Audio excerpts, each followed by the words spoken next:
여러분, 신제품이 나왔습니다. 이게 뭔지 아시나요? 이거는 무청입니다. 이게 뭐죠? 얼음이죠. 이 얼음에다가 이렇게 무청을 넣은 다음에 물을 타요. 자, 그럼 이게 뭡니까? 무 들어갔죠? 얼음 들어갔죠? 그리고 물 들어갔죠? 바로 무빙 워터. 이것이 제가 이번에 새로 만든 무빙 워터인데요. 여러분, 사시겠습니까?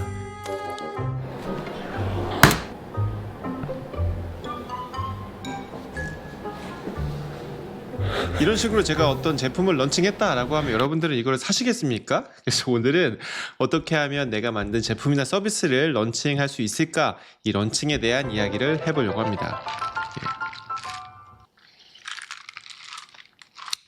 맛있네. 잠시 아내 이야기를 해볼게요. 저희 아내는 지금 발리에 있어요. 왜냐면 요가 수련을 하러 2주 동안 발리에 떠났거든요. 근데 아내가 뭐라고 했냐면 2주간 요가 수련에 집중하면서 그 경험을 글로 해서 사람들하고 공유하고 싶다는 거예요. 와, 근데 저는 너무 좋다고 생각했었던 게 아내가 2012년도부터인가 요가를 처음 시작해서 그때부터 요가 일지를 계속 쓰고 있거든요. 요가를 처음 경험해봤었던 인도의 봉사활동에서의 요가, 그리고 사회초년생으로서의 요가, 그리고 4년간 네덜란드에서 경험했었던 해외에서의 요가 경험, 그리고 임산부로서의 요가와 엄마로서의 요가, 그리고 요가 수업을 계속 따라서 듣고, 그리고 요가 책을 막 공부하고 요가 해부학까지 막 수업을 들으면서 공부하고 노트 테이킹하고 그런 과정들을 전 옆에서 봤잖아요. 그러니까 이게 요가에 대해서 정말 할 얘기가 많고 또 글 쓰는 것도 좋아하고, 그래서 정말 꼭 했으면 좋겠다, 너무 응원이 가더라고요. 그래갖고 야, 이거 너무 좋다, 근데 이거 어떤 식으로 알릴 거야? 라고 물어봤더니 아내가 했던 말이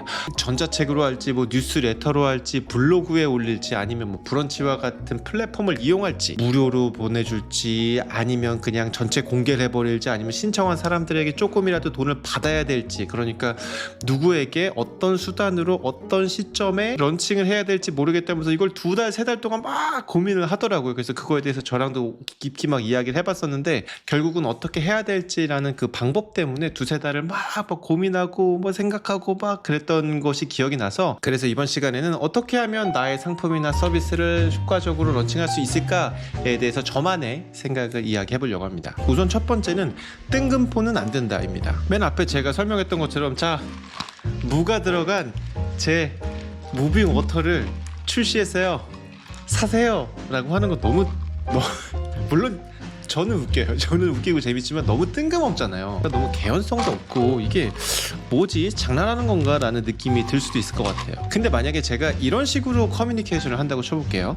여러분들 아시다시피 제가 지금 4년째 제주도에서 한 달 살기를 하고 있잖아요. 그러니까 자연스럽게 제주도에 있는 특산물들에 대해서도 접할 기회가 많았는데, 귤 말고도 우리가 제주도 특산물이라고 할 수 있는 게 당근이랑 무가 있더라고요. 그래서 막 무밭에 가가지고 무도 뜯어 먹어보고, 어떤 카페에 가보면 당근 케이크, 당근 뭐 잼, 무청 이런 것들이 많이 있어서 오, 맛있다, 되게 좋은 특산물이다 라고 생각을 하고 있었는데, 제가 제주도에 있을 때 한여름인데도 감기에 걸려가지고 목이 막 잠긴 적이 있었거든요. 그때 내가 무청을 딱 먹었는데 목이 너무 괜찮아지면서 다음날이 완전 우와, 이거 너무 좋다 그래갖고 그 뒤로는 제가 제주도 갈 때마다 무청을 맨날 쌓아놓고 먹고 있어요. 알고 보니까 무가 기관지에도 좋고 소화에도 좋고 항암작용 같은 것도 한다고 하더라고요. 그래서 생각보다 무가 괜찮네. 근데 사람들이 왜 무를 잘 안 먹지? 무즙을 왜 안 먹지를 생각해보면 이 무 맛이 너무 세가지고 그랬던 것 같은데, 그래서 저는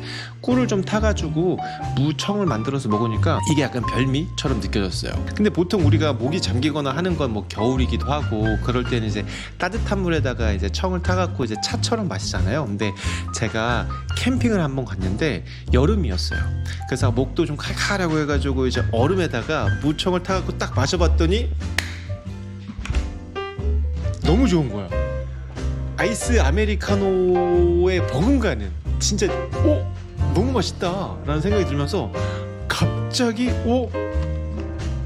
무와 얼음, 물, 무빙워터, 그런 생각이 딱 드니까 이거는 신의 이거 운명이다. 내가 이거 꼭 만들어봐야 되겠다라고 이제 6개월 전에 생각을 한 거예요. 그러면서 제가 이런 스토리를 막 영상에 올렸다고 쳐볼게요. 막 제주도 비행기 타고 가갖고 막 무밭에서 무 뜯어먹는 장면, 뭐 무 제품 생산하면서 막 맛없어. 이건 좀 괜찮은데 와 하면서 이제 최상의 맛을 찾아가는 그런 장면들, 패키지는 어떻게 할지, 기획은 어떻게 할지, 와 다 망했어. 제품 폐기해야 될 것 같아요. 막 이러면서 와 드디어 최상의 맛을 찾았어요. 와 무 만세. 막 이런 영상을 제가 올렸다고 쳐볼게요. 그러면서 딱 그 마지막 그 영상에 드디어 여러분들에게 선보이게 됐습니다 이러면서 제가 이 무빙 워터를 빵 출시를 합니다. 그러면서 이렇게 이야기하죠.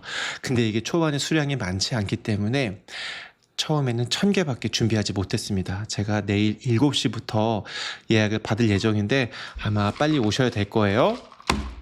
빰 하고 다음날 7시가 됐어요. 자, 그러면 이게 잘 팔릴까요, 안 팔릴까요? 이게 모르겠습니다. 잘 팔릴지 안 팔릴지 모르겠지만 첫 번째 그냥 뜬금없이 무빙워터예요 라고 파는 것보다 내가 그 안에 스토리와 기획과 제작 과정을 녹였을 때 훨씬 더 많은 사람들이 구매하지 않을까요? 이건 뭐 너무나 당연한 일이겠죠. 근데 여기서의 인사이트, 여기서의 중요한 포인트는 뭐냐면 이 제품은 완벽하게 동일한 제품이죠. 그리고 완벽하게 동일한 제조사가 만드는 제품이고 완벽하게 동일한 시점에 파는 거예요. 다른 건 뭐냐면 어떻게 스토리텔링을 했고 어떻게 런칭 전략을 펼쳤는가에 따라서 이 판매량이 확 달라지게 된다는 얘기죠. 그 말은 즉슨 이 상품 자체의 경쟁력도 중요하지만 어떻게 런칭 전략을 가져갈 것인가 라는 것도 상품 자체의 경쟁력 만큼이나 중요한 요소라는 겁니다. 만약 여러분들이 그래 좋은 상품을 만들어 놓으면 언젠간 입소문도 나고 잘 팔릴 거야 라고 생각하신다면 물론 그럴 수도 있겠지만 아마 대부분은 세상이 호락호락하지 않구나 하고 금방 접어버리게 될 확률이 굉장히 높을 거라고 생각합니다. 그래서 주변에 제품들이 어떻게 런칭이 되는가를 살펴보면 비슷한 패턴으로 가고 있구나 라는 걸 느낄 수가 있어요. 예를 들면 저 같은 경우에도 제 플래너를 런칭하면서 자 제가 올해도 플래너를 만들었습니다 이렇게 하지 않죠.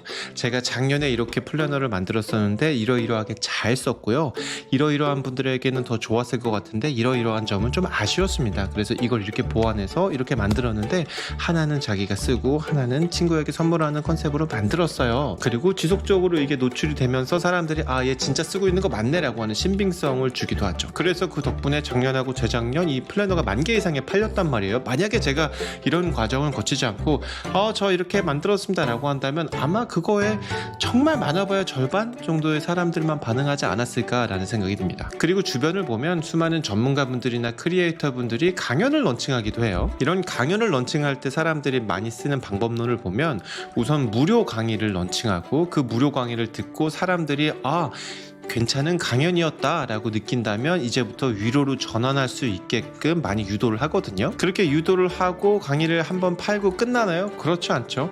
내 강의 전 수강생들을 모아서 이 강의가 어땠는지 이런 간증을 하는 시간을 듣기도 하고, 그리고 수많은 제품들이 와디즈 같은 이런 펀딩 플랫폼을 통해서 런칭을 하기도 하는데 이런 곳에서 런칭하는 것들 보면 어떤 특징이 있냐면 제품에 대한 설명과 스토리는 당연히 이제 물론이고 제품을 판매하는 시점에 따라서도 가격을 나누죠. 초 얼리버드, 초 얼리버드, 얼리버드, 그리고 일반 판매 이렇게 바로 내가 지금 살 수 있게끔 빨리 구매할 수 있게끔 이런 시스템을 만들어 두고 나중에 일반 판매가 끝나고 잔여물에 대해서 다시 또 할인 판매를 한다든지 이런 어떤 일련의 프로세스, 일관된 프로세스들이 있는 것 같아요. 그런데 이런 이야기가 여러분들에게 굉장히 익숙할 거예요. 몰랐던 내용도 아닐 겁니다. 왜냐하면 내 주변에 대부분의 제품과 상품들이 어떤 프로세스를 통해서 이렇게 런칭을 하고 있으니까. 그런데 이거를 막상 내가 해보려고 하면 어디서부터 시작해야 될지 모르겠는 거예요. 마치 저희 아내처럼 말이죠. 그래서 이런 런칭에 대해서 자세하게 설명해둔 책이 있어서 여러분들에게 소개시켜 드리려고 하는데요. 바로 제프 워커의 스타트업 설계자, 원어로는 런치라고 하는 책입니다. 이 런치가 이제 이렇게 밥 먹는 거 아니고 이제 런칭 할 때 그 런치라고 보시면 되겠습니다.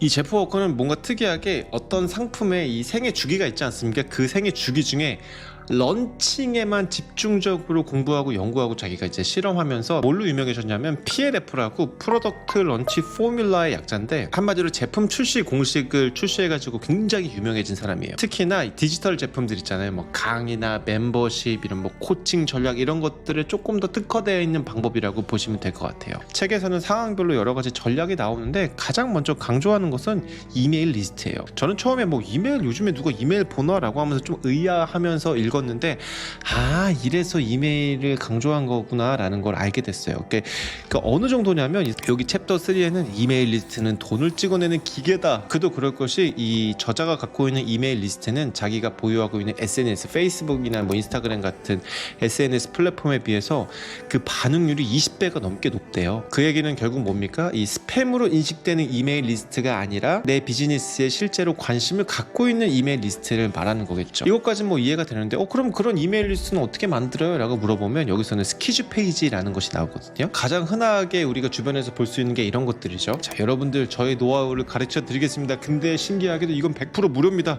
여기에 이메일만 적어 놓으시면 제가 참여 링크 전달 드릴게요. 온라인 판매로 월 1000만 원 버는 방법 굉장히 궁금하시죠? 그거 이메일 주소 주시면 제가 그 모든 방법이 담겨있는 비법을 전수해드리도록 하겠습니다. 약간 이런 식입니다. 이런 방식으로 수집한 이메일 정보는 자기가 직접 이메일을 작성해야 하는 수고로움을 감수하면서까지 이제 관심을 표출한 거기 때문에 나의 비즈니스에 굉장히 연관수가 높은 고객이다. 그러니까 내가 어떤 제품을 런칭했을 때, 내가 어떤 업데이트가 있었을 때 그들에게 그 내용을 보내면 그들이 오픈할 확률이 굉장히 높다, 뭐 이런 것들을 이제 공식화해서 하나하나 이렇게 알려주는 형식으로 써있는 책입니다. 이 순서와 방법을 하나하나씩 가르쳐 주기 때문에 약간 자기계발서라기보다는 하나의 매뉴얼이다 라고 보시면 될 것 같아요. 그래서 실제로 내가 어떤 제품을 기획하고 있는데 어떻게 런칭해야 될지 모르겠어 라는 분들에게 추천드리는 책입니다. 지난 시간에는 이 소비와 생산에 대한 이야기를 하면서 생산에 대한 중요성에 대해서 이야기를 했었는데요. 오늘은 내가 생산한 혹은 내가 생산할 제품과 서비스를 어떻게 런칭해야 할까에 대한 이야기를 해봤습니다. 생산하는 법과 런칭하는 법 모두 다 잘 알고 있다고 하더라도 실제로 중요한 건 내가 뭔가를 해내는 그 액션하는 능력이겠죠. 여러분들이 생산한 제품과 서비스 혹은 지적 재산이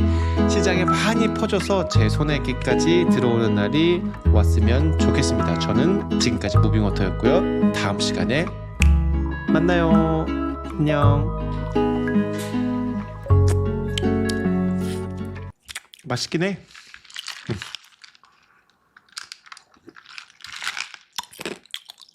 무빙워터 만들어 볼까요?